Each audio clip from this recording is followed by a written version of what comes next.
Bonjour et bienvenue sur la chaîne Chantons à Dieu, chaîne qui a pour but de vous proposer pour l'ensemble des dimanches et fêtes et des temps de prière occasionnels ou des veillées ou des occasions que nous avons de célébrer le Seigneur, un ensemble de chants pour animer les célébrations. J'ai dû me répéter. Alors j'enregistre pratiquement toujours dans les conditions de durée directe.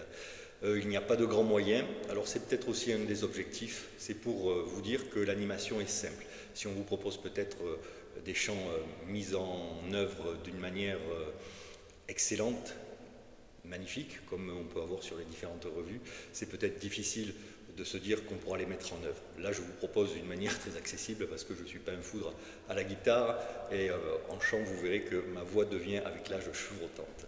Alors, sans plus tarder, penchons-nous sur les lectures de ce 26e dimanche du temps ordinaire, année B, ça sera le dimanche 29 septembre 2024. Première lecture, le livre des Nombres. Alors le livre des Nombres, c'est un livre un peu fastidieux à lire parce qu'il contient beaucoup de nombres, des recensements. Je vous avouerai que ça fait longtemps que je ne l'ai pas lu. Alors par contre, je l'ai écouté puisque aujourd'hui vous avez des versions audibles, notamment la version second, la Bible second, qui est bien et qui est audible, enfin qui est en version comment dirais-je, un livre audio, voilà, qui est en version livre audio. Je ne sais pas si l'Ancien Testament a été fait par l'association épiscopale française en langue française qui a fait le Nouveau Testament et les psaumes en livre audio. Alors dans ce passage-là, toute une partie des Nombres raconte encore ces épisodes où le peuple hébreu est dans le désert. Alors il y a quelques incohérences parce qu'ils sont censés vivre dans des tentes et puis on demande des lois de pureté sur des maisons. Ça veut dire qu'il y a différentes étapes de rédaction et parce que les maisons, c'est une fois qu'ils sont en terre promise, hein, si elles sont pures ou pas pures, voilà, il y a tout un débat là-dessus. Et tout ne peut pas reposer sur Moïse quand même. Hein. Donc on va lui choisir 70 anciens, ils vont se mettre dans la tente de la rencontre, il y a une tente de la rencontre. Et puis qu'est-ce qui va se passer dans cet épisode-là? Deux personnes qui n'ont pas été choisies parmi ces 70 vont se mettre à prophétiser dans le camp. Donc il y a quelqu'un qui va arriver, qui va dire Moïse, c'est pas possible, là, il y en a deux qui prophétisent, ils n'ont pas l'autorisation, puisqu'ils ne font pas partir des 70. Et Moïse va répondre serais-tu jaloux pour moi? Ah, si le Seigneur pouvait faire de tout son peuple un peuple de prophètes, si le Seigneur pouvait mettre son esprit sur eux. Ça, c'est la réclame, c'est la demande de Moïse. Je rappelle que Moïse est souvent en conflit avec le peuple, et des fois ça le met en conflit avec Dieu. Voilà, donc le monopole de la parole n'est pas sur Moïse, ça interroge sur le monopole de la parole, voilà, hein, en quelque sorte. Ce monopole de la parole va retentir aussi dans l'Évangile. Alors, aussi, le monopole d'interprétation de la loi, Moïse est associé à la loi, et le psaume qui va suivre, voici, belle transition, nous passons au le psaume 18, c'est le psaume 18. Alors c'est un psaume qui est assez connu, mais dans ses premiers versets, les cieux proclament la gloire du Seigneur, le firmament raconte l'œuvre de ses mains, le jour au jour on livre le récit, et la nuit on donne connaissance. Ça c'est une des traductions, c'est la traduction à ELF, il y en a une autre, la top, qui est pas mal, tout un premier passage qui est destiné à dire la création est belle, et elle dit Dieu. Et puis la partie à partir du verset 8, on a quelques extraits, versets, c'est sur la loi. Hein. Moïse, la loi, on revient sur la première lecture, la loi du Seigneur est parfaite, qui redonne vie, la charte du Seigneur est sûre, qui rend sages les simples, la crainte qu'il inspire est pure, elle est là pour toujours, les décisions du Seigneur sont justes, tout comme la création, il y a une harmonie. Aussi, ton serviteur en est illuminé, à les garder, il trouve son profit. Qui peut discerner ses erreurs? Purifie-moi de celles qui m'échappent, préserve aussi ton serviteur de l'orgueil. Alors, je serai sans reproche, pur d'un grand péché. J'ai sauté quelques versets, mais vous voyez, hein, la loi, là. Hein, le prophète, la loi. Le prophète, la loi. Deuxième lecture, Jacques. Alors, Jacques nous accompagne depuis un certain nombre de dimanches maintenant. Je rappelle que Jacques, ou celui qui écrit la lettre, qui devait certainement connaître Jacques et se réclame de l'autorité de Jacques, le frère du Seigneur, Jacques, le frère du Seigneur, chef de l'église de Jérusalem, est un juif pieux, marqué par la loi certainement, hein, c'est pas voilà. Et là dans cette lettre, certainement les exégètes disent que dans cette lettre Jacques, ou celui qui se revêt de l'autorité de Jacques s'adresse à une communauté qui est un peu, qui se met un peu à l'écart. Hier, enfin, dans les textes, on a vu que des dimanches précédents, il y avait on privilégiait les riches en laissant les pauvres. Et là, c'est justement vous autres, maintenant les riches, pleurez, lamentez-vous sur les malheurs qui vous attendent. Vos richesses sont pourries, vos vêtements sont mangés par les mites. Votre or et votre argent sont rouillés. Pour ceux qui sont chimistes, c'est pas possible. C'est pour ça que l'or et l'argent sont des métaux précieux, c'est parce qu'ils ne rouillent pas, ils ne s'oxydent pas. Ils sont rares, mais aussi ils ne s'oxydent pas. Cette rouille sera un témoignage pour vous, elle dévorera votre chair comme le feu. Vous avez ramassé des richesses alors que nous sommes dans les derniers jours. Dans l'Église primitive, on est quand même toujours dans cet aspect de le Seigneur va arriver. Il tarde à arriver, c'est pour ça qu'on va fixer des premiers écrits et des évangiles. Mais voilà. D'ailleurs, c'est la tension du chrétien. Bon, est-ce que la fin du monde est pour demain ? Bon, ça fait 2000 ans qu'on l'attend. Les premiers chrétiens, il n'y a pas de doute. Même Jésus en témoigne. Voilà. La fin du monde était pour demain, elle tarde à venir. On va commencer alors il y a cette phrase célèbre. Jésus a annoncé le royaume et c'est l'Église qui est advenue. Mais c'est assez vrai. Mais il y a cette tension dans le chrétien qui se tient prêt à tout moment. On est installé, mais quand le Seigneur se montrera, trouvera-t-il au monde, c'est un chant qu'on prononce dans l'avant, quand le Seigneur se montrera, voilà. Nous devons nous montrer comme si c'était la fin déjà, cette tension. Alors ça ne nous empêche pas d'investir, de voir des projets, de voir dans l'avenir, de voir sur plusieurs siècles, pourquoi pas, mais on ne sait ni le jour ni l'heure. Voilà. Voilà. Vous avez ramassé des richesses alors que nous sommes dans les derniers jours, le salaire dont vous avez frustré les ouvriers qui ont moissonné vos champs. Là, il y a une interpellation de riches et du lien aux plus petits, aux pauvres. Ça, c'est une préoccupation évangélique. Voilà.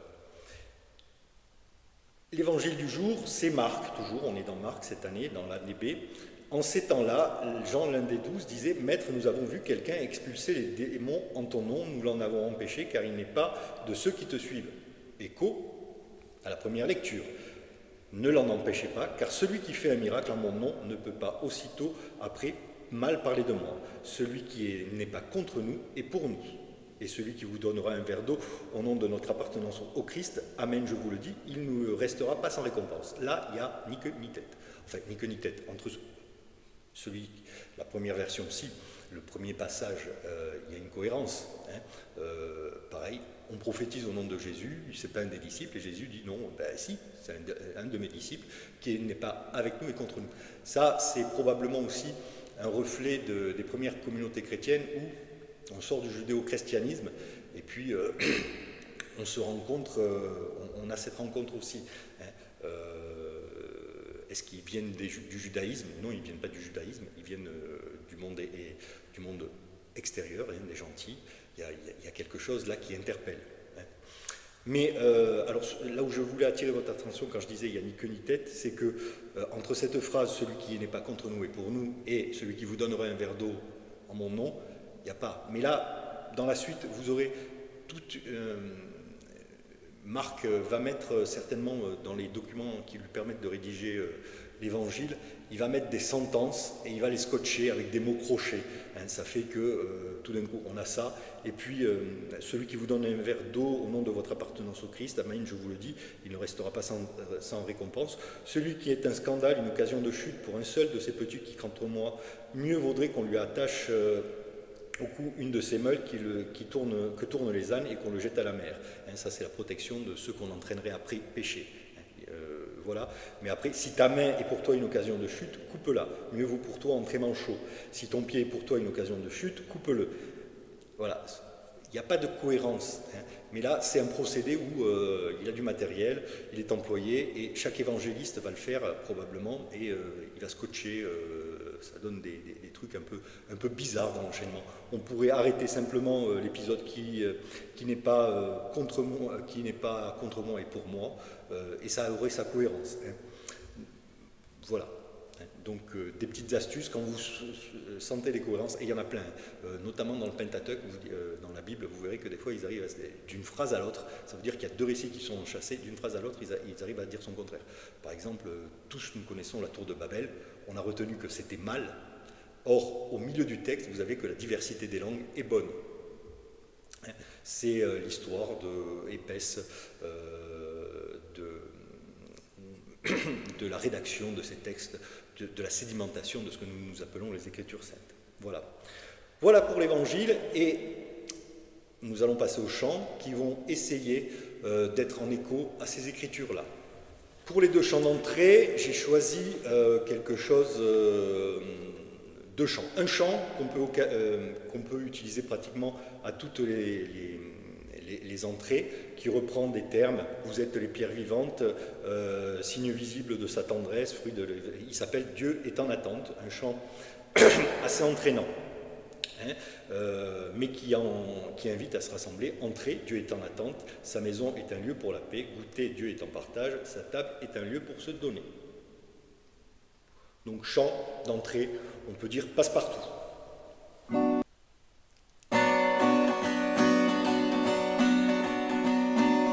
Entrez, Dieu est en attente, sa maison est un lieu pour la paix. Goûtez, Dieu est en partage, sa table est un lieu pour se donner.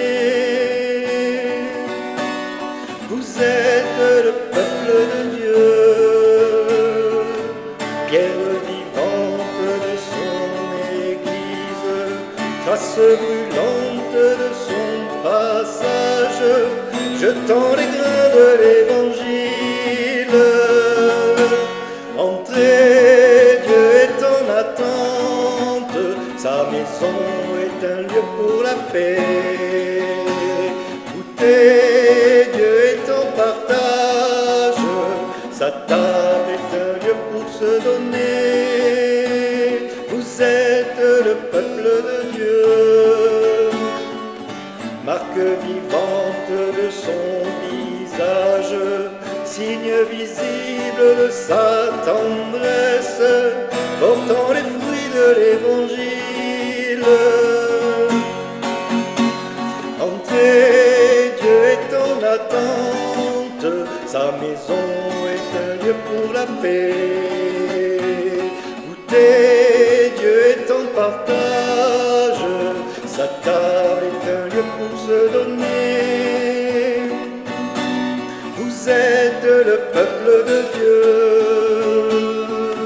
fête vivante de sa promesse, pages ardentes de sa parole, jouant les mots de sa musique. Entrez, Dieu est en attente, sa maison est un lieu pour la paix. Goûtez, Dieu est en partage, sa table est un lieu pour se donner. Voilà, chant assez simple, le couplet est facile à apprendre si vous voulez l'apprendre. Alors, là en ce moment, sur toutes les vidéos, je change de chant d'entrée, mais il est probable qu'au fur et à mesure, d'une vidéo à l'autre, je puisse reprendre les mêmes chants, parce qu'il est évident que faire des chants nouveaux tous les dimanches, c'est peut-être un peu pénible pour l'assemblée, et pour vous aussi d'ailleurs, ou si vous n'êtes pas le seul à chanter pour les autres animateurs, et il faut les reprendre 2-3 fois. Mais encore une fois, avoir une diversité de chants, ça permet de ne pas les user jusqu'à la corde. Parce qu'en les usant jusqu'à la corde, on se prive de beaux chants, parce qu'on en a marre de les chanter au bout d'un moment, et on se prive de beaux chants. C'est un peu dommage. Il faut les chanter, les chants ultra connus, les chanter 3, 4, 5 fois dans l'année, et espacés. Et à ce moment-là, bien sûr, les gens apprécient de les revoir. Et parmi les anciens chants, c'est encore impressionnant, vous avez une assemblée qui va chanter encore plus fort. On en aura un exemple tout à l'heure où le chant est ultra connu et quand vous le prenez à l'assemblée, ça chante vraiment fort. Deuxième chant, un classique de Rimo et Berthier. Donc il est peut-être un peu pompier, comme on dirait. Un peu pompier, je redresse la moustache. Si on a un orgue, c'est vrai que ça va faire... ça peut être assez, mais les organistes se débrouillent bien pour que ce soit assez léger. Dieu nous a tous appelés.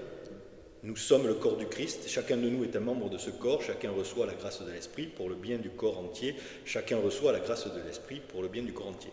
Là, on rejaillit sur les textes. Alors, pas tellement sur la notion de corps du Christ, mais chacun de nous est un membre de ce corps, chacun reçoit la grâce de l'Esprit pour le bien du corps entier.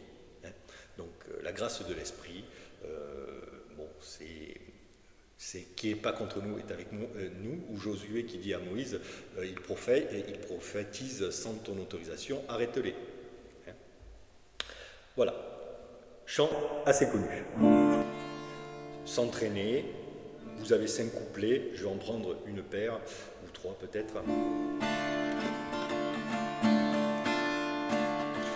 Nous sommes le corps du Christ, chacun de nous est un membre de ce corps, chacun reçoit la grâce de l'Esprit pour le bien du corps entier, chacun reçoit la grâce de l'Esprit pour le bien du corps entier.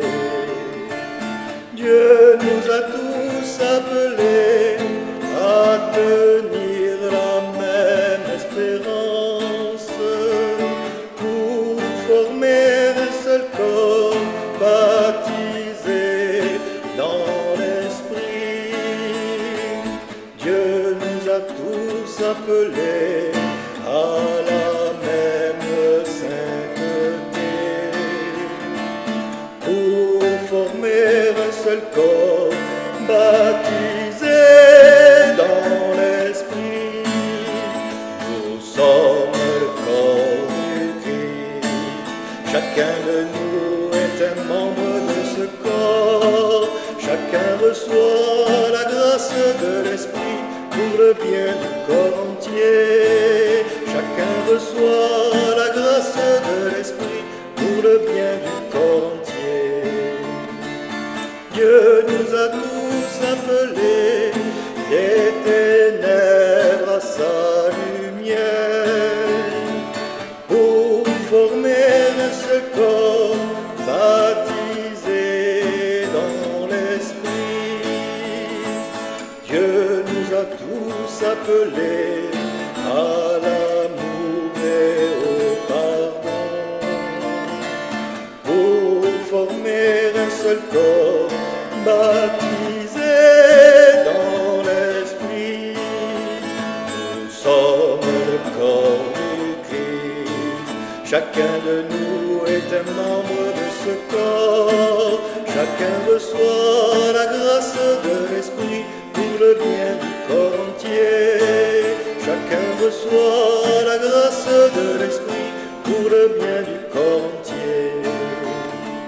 Dieu nous a tous appelés à chanter sa libre louange pour former un seul corps baptisé dans l'Esprit. Dieu nous a tous appelés à l'union avec son Fils pour former un seul corps baptisé dans l'Esprit. Nous sommes le corps du Christ, chacun de nous est un membre de ce corps, chacun reçoit la grâce de l'Esprit pour le bien du corps entier, chacun reçoit la grâce de l'Esprit pour le bien du corps entier. Voilà, alors en plus vous avez les couplets où il faut faire répéter à la foule, ce qui est bien, vous ne mettez sur la feuille de chant que cela, pour former un seul corps baptisé dans l'Esprit. Ils ont une première fois à le répéter sur un thème, et puis une deuxième fois sur d'une autre façon, mais ça permet d'alterner, et vous leur faites chanter, bien sûr, comme je vous dis dans les précédentes vidéos, vous entraînez vraiment la foule, l'assemblée, pour qu'elle chante fort le refrain, et vous convenez avec eux que quand vous ne chantez pas, ils doivent chanter plus fort. Oups. Voilà pour ces deux chants d'entrée que je vous propose. Passons maintenant au psaume. Les préceptes du Seigneur sont droits, ils réjouissent le cœur. Les préceptes du Seigneur sont droits, ils réjouissent le cœur. La loi du Seigneur est parfaite, qui redonne vie. La charte du Seigneur est sûre, qui rend sages les simples. La crainte qu'il inspire est pure, elle est là pour toujours.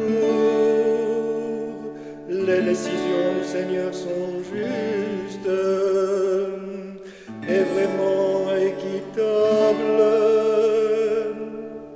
Les préceptes du Seigneur sont droits, ils réjouissent le cœur.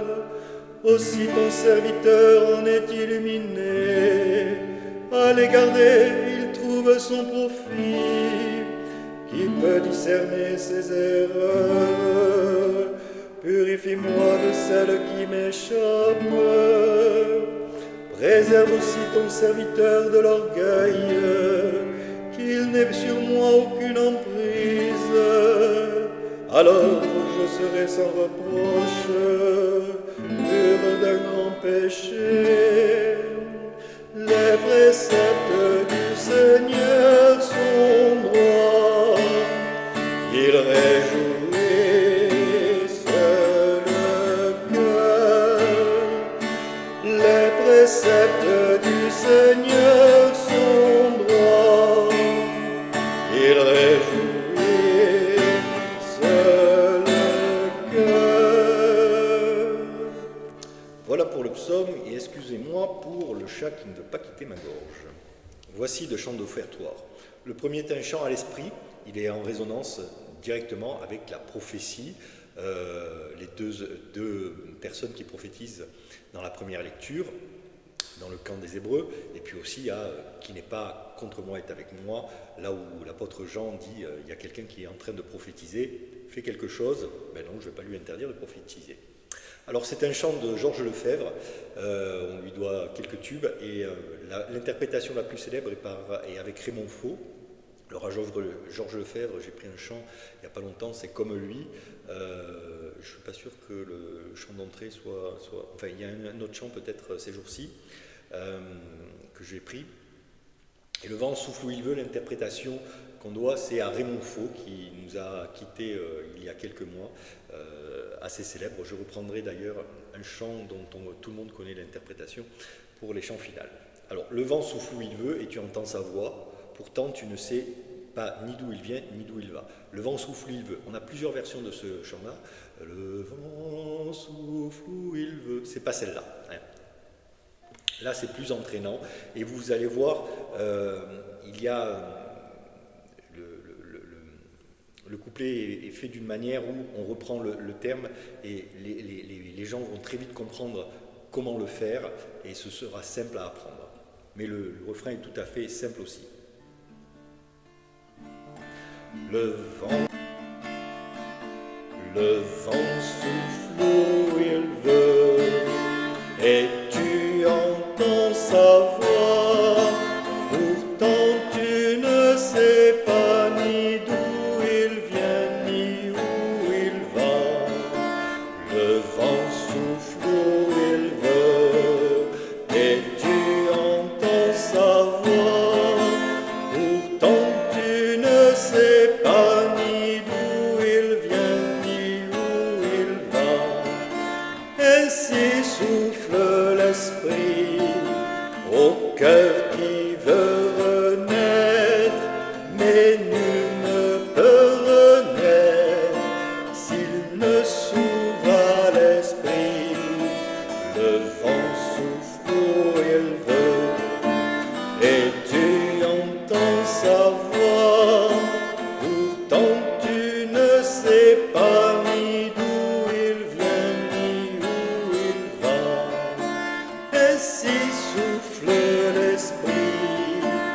au cœur que l'amour brûle, mais nul amour ne brûle s'il ne s'ouvre à l'esprit. Le vent souffle où il veut et tu entends sa voix, pourtant tu ne sais pas ni d'où il vient ni où il va. Ainsi souffle l'esprit au cœur qui s'abandonne, mais nul ne s'abandonne s'il ne s'ouvre à l'esprit. Le vent souffle où il veut et tu entends sa voix, pourtant tu ne sais pas ni d'où il vient ni où il va. Ainsi souffle l'esprit au cœur qui se veut libre, mais nul n'est vraiment libre s'il ne s'ouvre à l'esprit.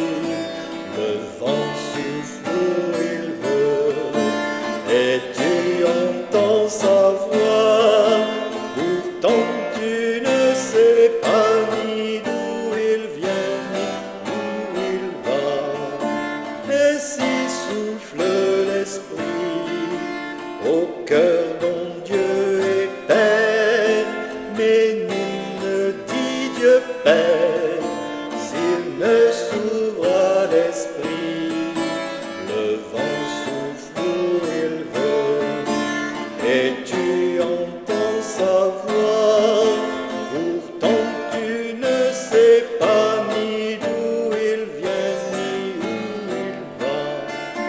Ainsi souffle l'esprit au cœur que Dieu pardonne, mais nul ne pardonne s'il ne s'ouvre à l'esprit. Le vent souffle où il veut et tu entends sa voix, pourtant tu ne sais pas ni d'où il vient ni où il va.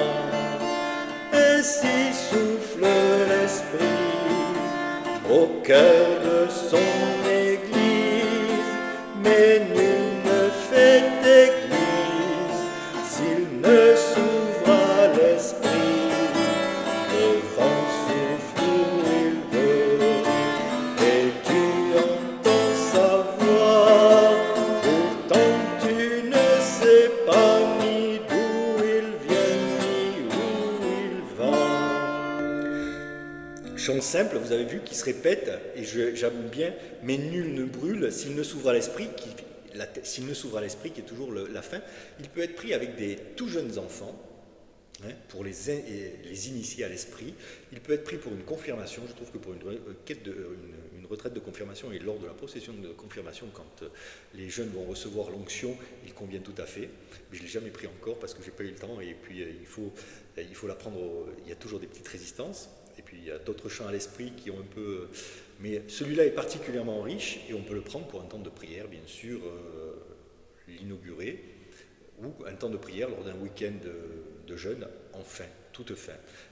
Voilà, pour s'ouvrir à l'esprit dans la nuit, il suffit de l'accompagner par la parole. Second chant, je ne vais même pas le présenter. Ah si, je vais le présenter. Donc on est autour de la prophétie et de la parole. Comment se donne-t-elle? Comme un souffle fragile. Belle transition. Alors ce chant-là, bien sûr, il est ultra connu. La musique est de Gaëtan de Courrèges et Pierre Jacob en a fait le texte. Donc très doux, et en offertoire ou en fin de communion aussi, hein, ça peut aller. Hein. Mais là, il retentit avec les Écritures, la prophétie. Comme un souffle fragile, ta parole se donne, comme un vase d'argile, ton amour nous façonne. Ta parole est murmure comme un secret.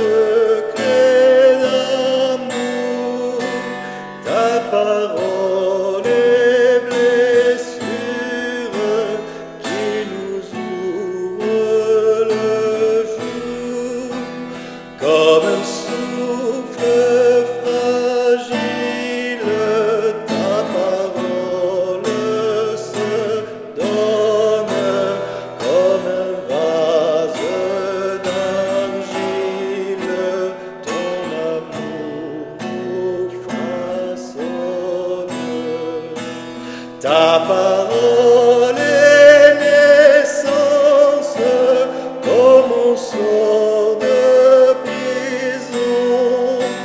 Ta parole est semence qui promet la moisson, comme un souffle fragile. Ta parole se donne comme un vase d'argile. Ton amour nous façonne. Ta parole est partage, comme on coupe du pain. Ta parole est passage qui nous ouvre un chemin, comme un souffle fragile. Ta parole se donne comme un vase d'argile. Ton amour nous façonne. Alors s'il dure longtemps, si l'offertoire dure longtemps, s'il y a un coup d'encensoir, vous pouvez le commencer en ou, le finir en ou, reprendre le premier couplet, que le premier couplet. Le premier couplet peut faire à la fois entrée et conclusion dans la plupart des chants. Voilà, chant très classique qui rejaillit et qui résonne avec les écritures de ce jour. Les chants de communion, deux chants de communion, un de Claude Bernard et de Michel Weichenam. Alors je ne sais pas s'il est connu, je ne saurais pas dire de quand il date. Moi je l'ai découvert un peu récemment. Le voici le don de Dieu, corps livré de Jésus-Christ, sans verser pour notre vie, pain du ciel aujourd'hui. Donc c'est une thématique forte. Le voici le don de Dieu, on a eu la loi, il réjaillit un peu bien sûr avec les Écritures, mais là aussi on va choisir pour la communion un chant à forte valeur catéchétique, pas naïf de préférence. Le voici le don de Dieu, corps livré de Jésus-Christ, sans verser de notre vie, pain du ciel aujourd'hui. Le pain du ciel, il y a une évocation biblique, la manne et tout ça, il rejaillit avec d'autres chants. Le voici le pain vivant que le Maître nous partage, c'est la force des croyants pour sortir de nos impasses. Gloire à Dieu pour ce repas qui réveille notre foi. Premier couplet, vous verrez, les couplets sont aussi très simples, mais aussi très catéchétiques, sans être neuneux, parce que nous t'adorons dans ton Eucharistie. Ça, c'est les vieux chants, excusez-moi, je les chantais dans ma jeunesse. Gloire à Jésus, bon, ils ont une portée aussi, mais celui-là, il est pas mal. Le voici, le don de Dieu, corps livré de Jésus-Christ, sans verser pour notre vie, pain du ciel aujourd'hui. Alors, vous voyez, le refrain est très simple. Vous pouvez même ne pas le faire répéter en début de messe. Vous pouvez le répéter 3 fois en leur disant voici le chant de je veux vous le répéter 3 fois, et le refrain est immédiatement dessus, et vous les encouragez au fur et à mesure, et vous leur laissez de plus en plus la parole. Vous chantez fort au début le refrain, puis de moins en moins fort, et puis vous leur dites à vous. Le voici le don de Dieu, corps livré de Jésus-Christ, sans verser pour notre vie, pain du ciel aujourd'hui. Le voici le don de Dieu, corps livré de Jésus-Christ, sans verser pour notre vie, pain du ciel aujourd'hui. Le voici le pain vivant que le Maître nous prépare, c'est la force des croyants pour sortir de nos impasses. Gloire à Dieu pour ce repas qui réveille en notre foi. Le voici le don de Dieu, corps livré de Jésus-Christ, sans verser pour notre vie, pain du ciel aujourd'hui. Le voici le pain joyeux pour fête du royaume, dans nos cœurs il est un feu, l'avant-goût du temps des noces. Gloire à Dieu pour ce repas, où l'Église dit sa joie. Le voici, le nom de Dieu, corps livré de Jésus-Christ, sang versé pour notre vie, pain du ciel aujourd'hui. Le voici, le corps du Christ, pain donné pour notre marche, mangeons-le comme il l'a dit, nous vivrons de cette table. Gloire à Dieu pour ce repas, qu'il nourrisse nos espoirs. Le voici, le nom de Dieu, corps livré de Jésus-Christ, sang versé pour notre vie, pain du ciel aujourd'hui.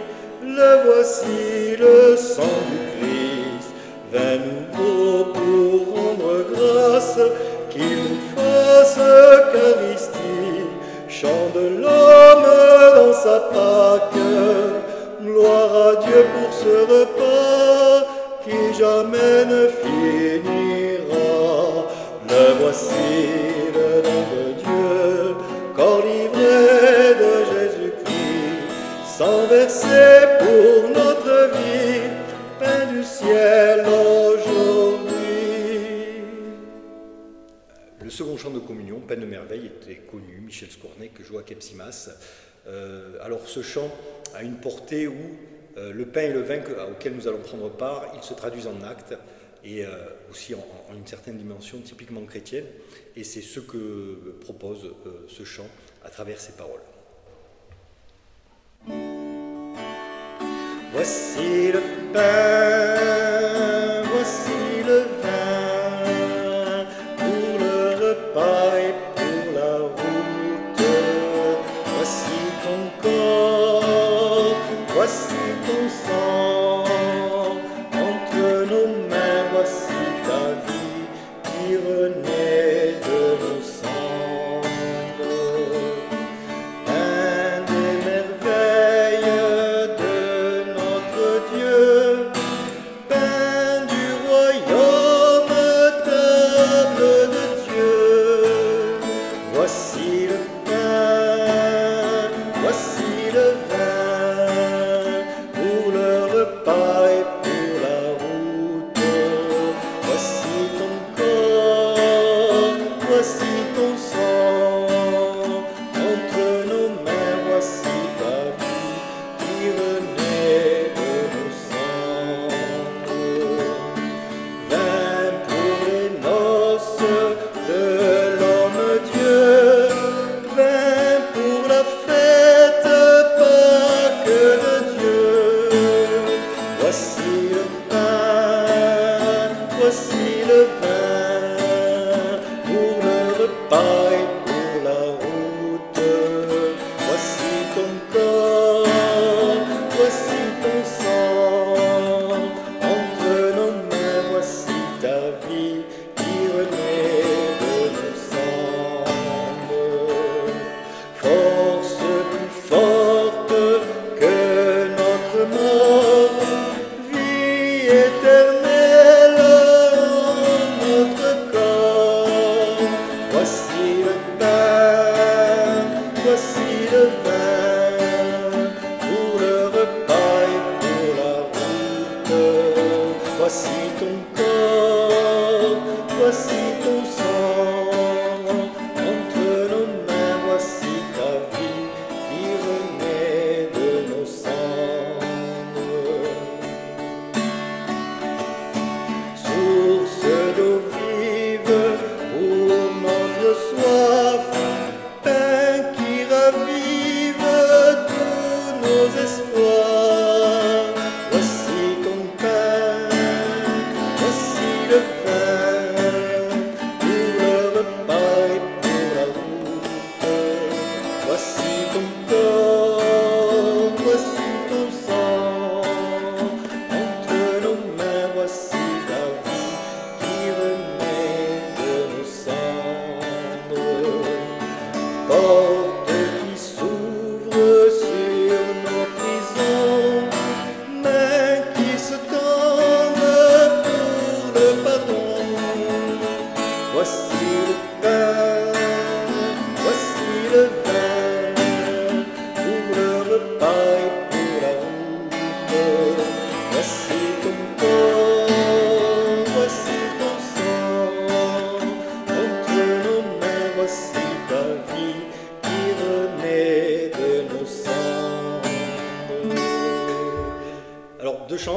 premier, très connu, des communautés nouvelles de l'Emmanuel. Alors, à force de me répéter, je vais dire que j'en chante jamais, mais finalement j'en prends quelques-uns. Mais là, c'est parce que c'est pour les besoins de la cause, hein, c'est parce qu'il me faut des sorties. Et puis il rejoint aussi les Écritures finalement, puisque les Écritures du jour, la prophétie, la louange, on en vient toujours à une louange du Seigneur, mais on ne loue pas de n'importe quelle manière. Si nous louons Jésus, c'est pas de la manière dont on louait Jupiter, Vishnu ou que sais-je encore. Donc voilà, que ma bouche chante ta louange, chant très simple, à dialoguer. Là aussi, je vous invite sur la feuille de chant à ne vraiment pas mettre, pour qu'on ait cette dynamique de dialogue, à ne vraiment pas mettre le couplet, mais que ma bouche chante uniquement, que ma bouche chante ta louange. Alors comme toujours, les chants de fin, on reprend ad libitum le refrain pendant que les gens sortent. De toi, Seigneur, nous attendons la vie, que ma bouche chante ta louange. Tu es pour nous un rempart, un appui, que ma bouche chante ta louange.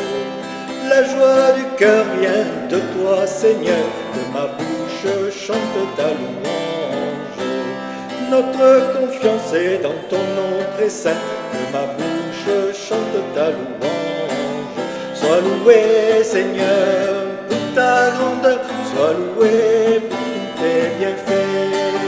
Gloire à toi, Seigneur, tu es vainqueur, ton amour inonde nos cœurs. Que ma bouche chante ta louange. Seigneur, tu as éclairé notre nuit, que ma bouche chante ta louange. Tu es lumière éclatée dans nos pas, que ma bouche chante ta louange. Tu as fermé nos mains pour le combat, que ma bouche chante ta louange. Seigneur, tu nous fortifies dans la foi, que ma bouche chante ta louange. Sois loué, Seigneur, pour ta grandeur, sois loué pour tous tes bienfaits. Gloire à toi, Seigneur, tu es vainqueur, ton amour inonde nos cœurs. Que ma bouche chante ta louange.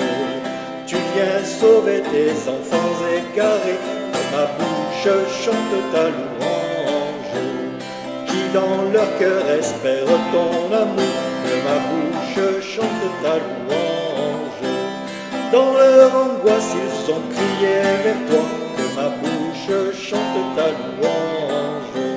Seigneur, tu entends le son de leur voix, que ma bouche chante ta louange. Sois loué, Seigneur, pour ta grandeur, sois loué pour tous tes bienfaits. Gloire à toi, Seigneur, tu es vainqueur, ton amour inonde nos cœurs.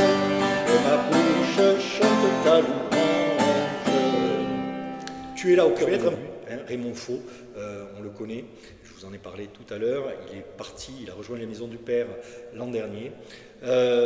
Tu es là au cœur de nos vies, un classique, mais pour insister qu'à la messe, elle se poursuit. Tu es là au cœur de nos vies, et bon, après nous connaissons les couplets, il est là dans toutes les occasions. Tu es là au cœur de nos vies, et c'est toi qui nous fais vivre. Tu es là au cœur de nos vies, bien vivant, ô Jésus-Christ, dans le secret de nos tendresses. Tu es là dans les matins de nos promesses. Tu es là au cœur de nos vies, et c'est toi qui nous fais vivre. Tu es là au cœur de nos vies, bien vivant.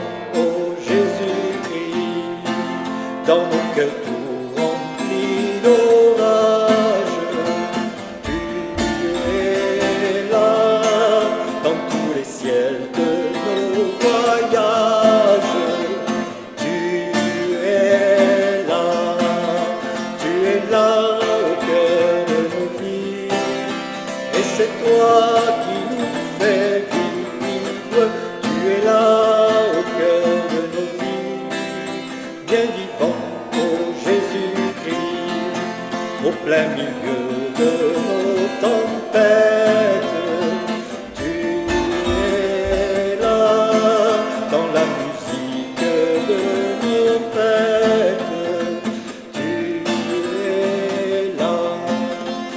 es là au cœur de nos vies, et c'est toi qui nous fais vivre, tu es là au cœur de nos vies, bien vivant, ô Jésus-Christ. Voilà pour le programme de ce 26e dimanche du temps ordinaire, et je vous dis à la prochaine vidéo.